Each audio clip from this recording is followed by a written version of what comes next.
দই কাতলা। কাতলা মাছ আমাদের সবারই খুবই পছন্দের মাছ, আর এটি আমরা সবাই বাসায় রান্নাই করি। এই রান্নাটাই যদি একটু অন্যরকম করে করি তাহলে কেমন হয় সেটাই আজকে আপনাদের দেখাবো। চলুন তবে দেখি কেমন করে করি আজকের দই কাতলা। So stay with us.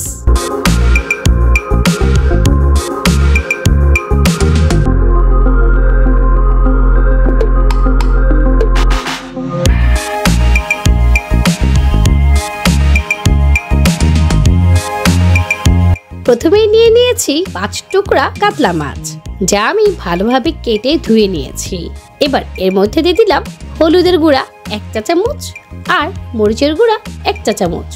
এবার ভালোভাবে আমি হলুদ মরিচের গুঁড়াটা মাছের সাথে মিশিয়ে নিলাম। এবার কড়াইয়ে একটি প্যান দিয়ে মাছ ভালোভাবে ভেজে নিলাম। মাছ একটু গোল্ডেন হয়ে আসলেই উঠিয়ে নিলাম।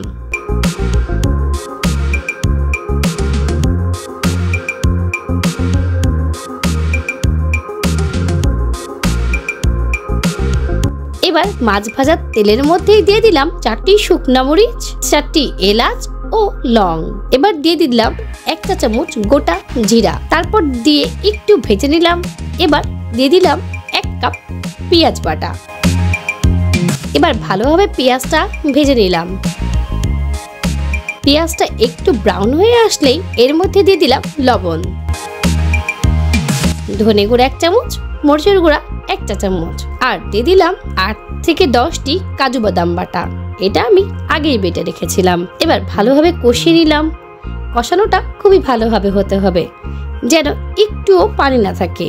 যখন দেখলাম যে পানিটা শুকিয়ে গেছে আর পেঁয়াজ থেকে তেলটা আলাদা হয়ে যাচ্ছে, তখনই এর মধ্যে দিয়ে দিলাম 2 চামচ রসুন বাটা।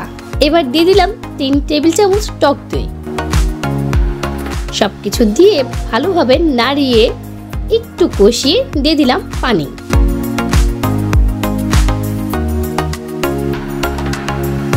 এবার এর মধ্যে দিয়ে দিলাম ভেজে রাখা মাছের টুকরাগুলা। এখন ঢেকে দিয়েছি 15 থেকে 20 মিনিটের জন্য। ঢাকনা সরিয়ে ঠিক নামিয়ে নেওয়ার আগেই কুচি করে রাখা ধনেপাতা। ব্যাস, এভাবেই হয়ে গেল আমাদের দই কাতলা। সহজেই স্বাস্থ্যসম্মত এবং মজাদার দই কাতলা। আপনিও বাসায় বানাবেন আর আমাকে জানাবেন কেমন লেগেছে। অবশ্যই কমেন্ট করতে ভুলবেন না কিন্তু।